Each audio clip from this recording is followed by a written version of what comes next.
Hello বন্ধুরা, আমি মল্লিকা তোমাদের সামনে এই সুন্দর রেসিপিটা নিয়ে এসেছি। চলো আজকে এই রেসিপিটা তোমাদের সাথে শেয়ার করব। দেখতে যতটা সুন্দর হয়েছে না, রেসিপিটা স্বাদেও অতুলনীয় হয়েছিল। চলো শুরু করা যাক সেই রেসিপিটা। তো আজকে আমি বানাবো তেলাপিয়া মাছের সর্ষে বাটা দিয়ে একটা তেল ঝাল বলতে পারো আর কি।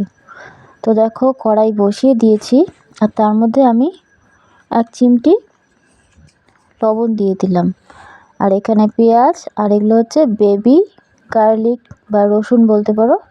এখানে কাঁচা লঙ্কা, অল্প কালো জিরে, আর হচ্ছে সর্ষে বাটাটা পাকা লঙ্কা দিয়ে বেটেছি, আর সেটাকে ছাঁকনিতে ছেঁকে নিয়েছি। কারণ অনেকেরই সর্ষে পেটে সহ্য হয় না, সেজন্য যদি এভাবে ছেঁকে নেওয়া যায় তাহলে কিন্তু কোনো রকম সমস্যাই আর হয় না। তো দেখো মাছগুলোকে আমি কড়াইতে তেলের মধ্যে ভাজা বসিয়ে দিয়েছি। এবার এগুলো উল্টে নিলাম, আর ভাজা হয়েও গেছে। আমি একটু লাল লাল করে ভেজে নিলাম, আর এখানে নামিয়ে নিলাম। আবারও কয়েকটা মাছ ছিল, সেটাও দিয়ে দিলাম। মাছ উঠিয়ে নেওয়ার পর যে তেলটা ছিল ওর মধ্যে আমি আলু টুকরো করে কেটে রাখা ছিল, সেটাকে এভাবে দিয়ে দিলাম। আর তার মধ্যে নুন হলুদ দিয়ে আলুগুলোকে ভেজে নামিয়ে নিয়েছি। এবার বেগুনগুলোকে দিয়ে দিলাম নুন হলুদ দিয়ে, এটাকেও ভেজে নেব। আলু বেগুনগুলো ভাজা হয়ে গেছে, নামিয়ে নিলাম। তারপর কড়াইতে ওই তেলের মধ্যে আর একটু পরিমাণ সর্ষের তেল দিয়ে দিলাম। এবার এর মধ্যে দেব কাঁচা লঙ্কা আর হচ্ছে কালো জিরে। কারণ সর্ষের তরকারি যেহেতু, কালো জিরে কাঁচা লঙ্কাটাই বেস্ট। তো এইভাবে একটু নাড়াচাড়া করে নিয়ে তারপর আমি পেঁয়াজ আর রসুনের কুচিগুলো দিয়ে দিয়েছিলাম, কিন্তু কোনোভাবে সেই ভিডিওটা কেটে গেছে। তো তার মধ্যে আমি কিছু পরিমাণ নুন দিয়ে দিলাম, যাতে পেঁয়াজটা মজে যায় তাড়াতাড়ি। আর এই রসুনগুলো মানে রসুন গাছ থেকে তোলা আর কি, সেটা তোমরা হাতের কাছে পেলে দিবে, না হলে এমনি যে রসুন তোমরা পাবে সেটাই 4-5 কোয়া থেতো করে দিয়ে দেবে। আমার হাতের কাছে ছিল জন্য আমি ওই গাছের রসুনগুলোই দিয়েছি আর কি, সেটার টেস্টটা একটু অন্যরকম। তো এভাবে দেখো পেঁয়াজ রসুন লঙ্কা সমস্ত কিছু ভালোভাবে ভাজা হয়ে যাওয়ার পরে আমি যে সর্ষে বাটাটা দেখিয়েছিলাম সেই সর্ষে বাটাটা এর মধ্যে দিয়ে দিলাম। সর্ষেটা অবশ্যই রান্না শুরু করার 15 মিনিট আগে বেটে রাখতে হবে, তাহলে দেখবে সর্ষে একদমই তেতো হবে না। মানে এটা আমি করে আর কি প্রমাণ পেয়েছি। মানে আমার হাতে তাই হতো, আগে যখনই সর্ষের কিছু রান্না করতাম সেই তরকারিটা তেতো হবেই, কিন্তু এখন সেটা বুঝেছি যে কিছুক্ষণ আগে বেটে রাখলে সেটা আর তেতো হয় না। আর তার মধ্যে অবশ্যই 1-2 চিমটি চিনি আর কি দিয়ে দেবে। তো মশলাটা ভাজা হতেই আমি আলু বেগুনটা অ্যাড করে দিলাম।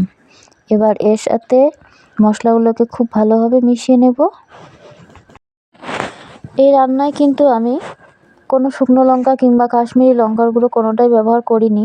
তারপরেও দেখো কালারটা কিন্তু দারুণ এসেছে। আর কোনো কিছু দেখতে যদি সুন্দর হয় তখন সেটার প্রতি একটা আলাদা রকমেরই আনন্দ জাগে আর কি, মনে হয় যে খেতেও ভালো হবে।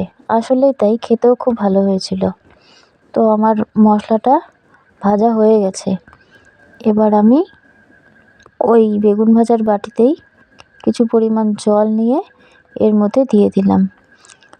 আর সর্ষের ঝোল যেহেতু, খুব বেশি ঝোল ভালো লাগবে না। তারপর দিয়ে ভালোভাবে মশলার সাথে মিশিয়ে দিলাম জলটাকে। তারপরে যখনই ঝোলটা ফুটে উঠবে এই যে ভেজে রাখা মাছগুলো এর মধ্যে দিয়ে দেব। তোমরা বাড়িতে এভাবে ট্রাই করে দেখো, ভালোই লাগবে। আমাদের তো ভালো লেগেছে, সবাই খেয়ে বলেছে ভালো হয়েছে। তোমরাও ট্রাই করে দেখো এভাবে।